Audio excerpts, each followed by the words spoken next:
মাথায় আরবি হরফে লেখা কাপড়, কাঁধে রাইফেল, লক্ষ্য ইসরায়েলি হায়নাদের বুক। সেই তাড়না থেকে ইসরায়েলকে লক্ষ্য করে গত কয়েকদিন ধরেই বড় ধরনের আক্রমণ করছে ইরানপন্থী হামাস, হিজবুল্লাহ ও হুথি। এবার ফের ইসরায়েলকে টার্গেট করে আক্রমণ করেছে ইয়েমেনের হুথি বিদ্রোহীরা। বিষয়টি নিশ্চিত করেছে খোদ ইসরায়েলি সংবাদ মাধ্যম দ্য টাইমস অব ইসরায়েল। খবরে বলা হয়, স্থানীয় সময় রোববার সকাল 7:30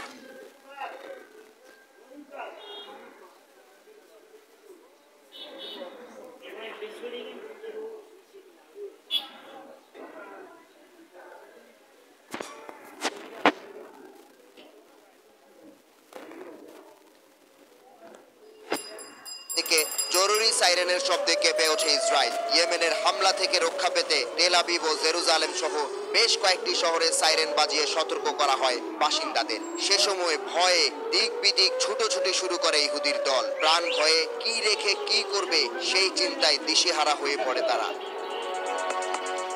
গেল কয়েকদিন ধরেই ইহুদিদের আতঙ্কের কারণ হয়ে দাঁড়িয়েছে ইয়েমেনের হুথি বিদ্রোহীরা। ইসরায়েল ভূখণ্ড লক্ষ্য করে একের পর এক হামলা চালাচ্ছে তারা। রোববারও ইসরায়েলকে লক্ষ্য করে ব্যালিস্টিক ক্ষেপণাস্ত্র ছোড়ে ইরান সমর্থিত এই গোষ্ঠীটি।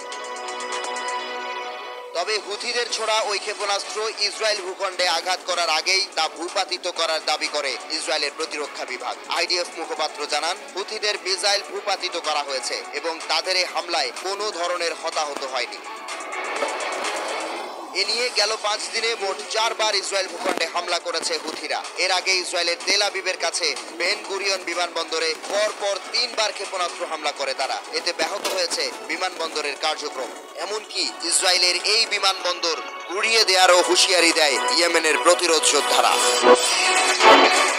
গাজায় ফিলিস্তিনিদের উপর নারকীয় হত্যাকাণ্ড বন্ধ না করলে হুথিদের এই হামলা অব্যাহত রাখবে বলে জানায় হুথি মুখপাত্র ইয়াহিয়া সারি। তিনি জানান, গাজায় ফিলিস্তিনি ভাইদের হত্যা বন্ধ করতে হবে ইসরায়েলকে, অন্যথায় বেন গুরিয়নের অস্তিত্ব থাকবে না।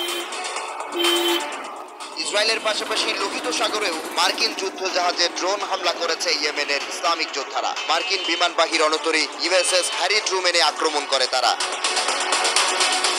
ইসরায়েল ও এর দোসরদের দিন শেষ হয়ে আসছে। যেখানেই তারা প্রভাব খাটাতে যাচ্ছে, সেখানেই ইরানের প্রক্সি গ্রুপগুলো পাল্টা জবাব দিয়ে দিচ্ছে তাদের।